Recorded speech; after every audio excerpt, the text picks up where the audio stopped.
ہے جس میں نہ کوئی تکلیف ہوگی, جس میں نہ کوئی شور ہوگا, جس میں نہ کوئی شرابہ ہوگا, بس بول کے وہ ہمیشہ وہ گھر امن و شانتی اور سکون کا ہے, اس میں ہمیں سے حضرت خدیجہ کو رہنا ہے. حضرت گرامی اس حدیث سے ہم کو یہ پتا چلتا ہے, اس حدیث سے ہم کو یہ مقام معلوم ہوتا ہے کہ حضرت خدیجہ کا خطاب کتنا اونچا مقام ہے, کتنا اعلیٰ مقام ہے جس کی کوئی مثال پیش نہیں کر سکتا ہے. حضرت گرامی اللہ کے پیارے حبیب صلی اللہ تعالی علیہ وسلم نے حضرت خدیجہ کی وفات کے بعد آپ صلی اللہ تعالی علیہ وسلم نے اپنی پوری حیات مبارکہ میں بہت سی عورتوں سے نکاح فرمایا ہے, لیکن آپ صلی اللہ تعالی علیہ وسلم نے آپ کی آخری عمر تک آپ کے قلب مبارک میں حضرت خدیجہ کی جو محبت تھی, جو الفت تھی, جو پیار تھا, وہ قلب مبارک میں رچی رہی, بسی رہی. حضرت گرامی جب آقا تاجدار مدینہ صلی اللہ تعالی علیہ وسلم کے گھر پر کوئی بکری ذبح کی جاتی تو سب سے پہلے آپ حضرت خدیجہ کی جو سہیلیاں تھی ان کے گھر پر گوشت کو بھیجا دیتے,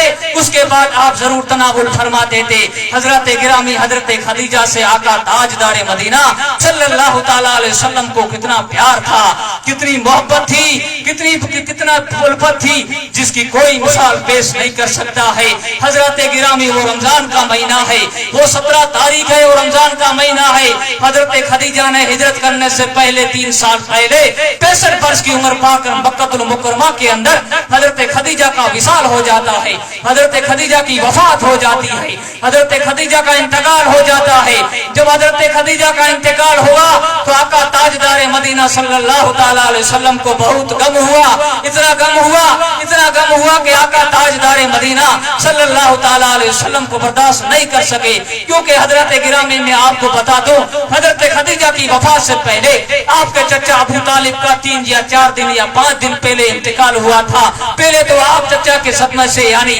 گزر رہے تھے, اوپر سے حضرت خدیجہ کا انتقال ہو جاتا ہے. اب تو یہ دونوں صدمے اکٹھے ہو گئے کہ آقا تاجدار مدینہ صلی اللہ تعالی علیہ وسلم پر اتنا زبردست انداز میں صدمہ پڑا. میں آپ کو بتا دوں جب حضرت خدیجہ کا وفات ہو گئی, جب ان کا انتقال ہو جاتا ہے تو آقا حضرت خدیجہ کو لایا جاتا ہے جنت المولا مکہ المکرمہ کے اندر لایا جاتا ہے. جب حضرت خدیجہ کو لایا گیا اس وقت نماز جنازہ آقا نے نہیں پڑھائی, کیونکہ نماز جنازہ کو اس وقت حکم نازل نہیں ہوا تھا. جب حضرت خدیجہ کو قبر انور کے اندر اتار دیا جاتا ہے تو آقا تاجدار مدینہ صلی اللہ تعالی علیہ وسلم خود حضرت خدیجہ کی قبر انور کے اندر اترتے ہیں, اپنے نورانی مقدس ہاتھوں سے حضرت خدیجہ کو سپرد خاک فرما دیتے ہیں. یا رسول اللہ, یہ حضور صلی اللہ تعالی علیہ وسلم کی شان ہے, یہ نبی رحمت صلی اللہ تعالی علیہ وسلم کا مقام ہے. حضرت خدیجہ کو جنت المولا کے اندر مدفون فرما دیتے ہیں.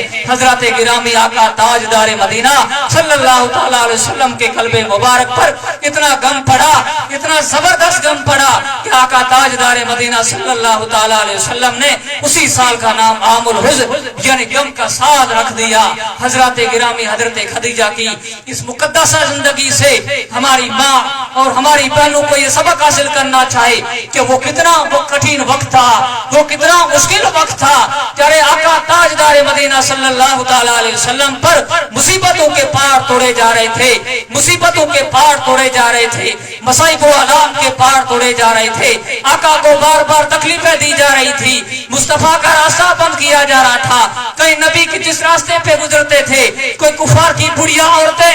کچرا پھینک کر راستے کو صاف خراب کر دیتی تھی, یہ آقا کو تکلیف دینے کے لیے اذیتیں کرتی تھی. جب آقا تاجدار مدینہ صلی اللہ تعالی علیہ وسلم نے ان عورتوں کے بارے میں دعائے زر نہیں فرمائی, لیکن آقا تاجدار مدینہ صلی اللہ تعالی علیہ وسلم خدا کی بارگاہ میں یوں عرض کرتے تھے, یوں ارشاد اللہ کی بارگاہ میں دعا فرماتے تھے, اے میرے مولا میں ان کے بارے میں دعائے زر تو نہیں فرماتا, اے میرے مولا ان کو ہدایت دے دے, اے میرے مولا ان کو توفیق دے دے کہ کلمہ پڑھ کر اسلام لائے, یہ دین اسلام کے راستے سے وابستہ ہو جائے. ہمارے آقا کی کتنی سنت عظیم ہے. ارے وہ کٹھن وقت تھا, وہ مشکل وقت تھا کہ حضرت خدیجہ نے اپنا تن من اور اپنا دھن سب کا سب آقا حضور صلی اللہ تعالی علیہ وسلم کے قدم مبارک کے اندر لٹا دیا تھا. تو حضرت خدیجہ کی شان ہے. ارے وہ حضرت خدیجہ کا وہ مقام ہے جن کو اللہ تبارک و تعالی سلام لے کر اپنے نام کا حضرت جبرائیل علیہ السلام کے مادھیم سے حضرت جبرائیل علیہ السلام کے ذریعے سے اللہ تبارک تعالیٰ حکم دے اے جبرائیل جا حضرت خدیجہ کی بارگاہ میں میرا سلام پیش کر دے. یہ حضرت خدیجہ کا مقام تھا, یہ حضرت خدیجہ کا اعلیٰ مقام تھا. آقا تاجدار مدینہ صلی اللہ تعالیٰ علیہ وسلم نے بہت سی عورتوں سے اور نکاح فرمایا. جب آقا تاجدار مدینہ صلی اللہ تعالیٰ علیہ وسلم سے آخری جو بیوی سے نکاح فرمایا اس بیوی کا نام حضرت عائشہ ہے, جو حضرت ابو بکر صدیق رضی اللہ تعالیٰ عنہ کی صاحبزادی تھی. یہ مکہ المکرمہ کے اندر نکاح ہوا تھا, یعنی